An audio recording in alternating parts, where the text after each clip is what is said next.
guys. Bismillahirrahmanirrahim. Memasuki Gunung Gurute. Au.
Dah suruh TPN mana dia duduk?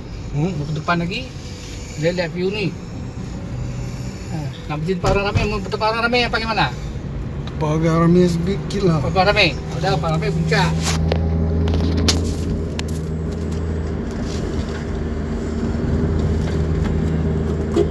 Oh, tempat orang ramai puncak. Puncak habis. Lain ni puncaknya belum. Tempat ramai puncak lah.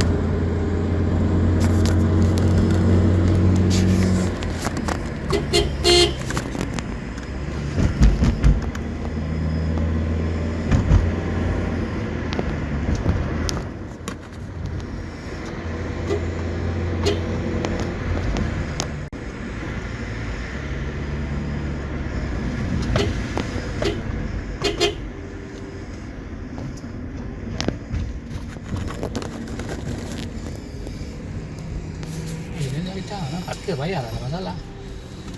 Ini ada mana ni? Ada orang juga. Tak tahu kenapa ada orang. Ada lah, enggak ada orang ni. Tak sepi ni, separuh ni sini biasa. Kalau hari Minggu memang penuh ni. Saya sini aja. Mari aja.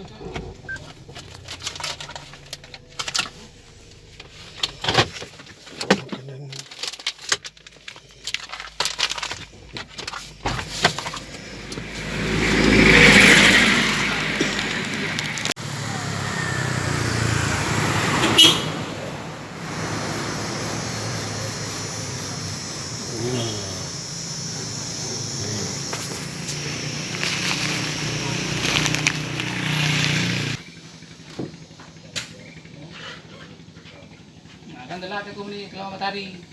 Boleh gelap Kelak kalau jambak nak kelak.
Kau aku ambil enggak?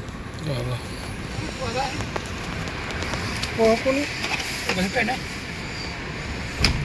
Tak kau tinggal mesti kan? Tinggal mesti kan di hotel. Alah mak oi.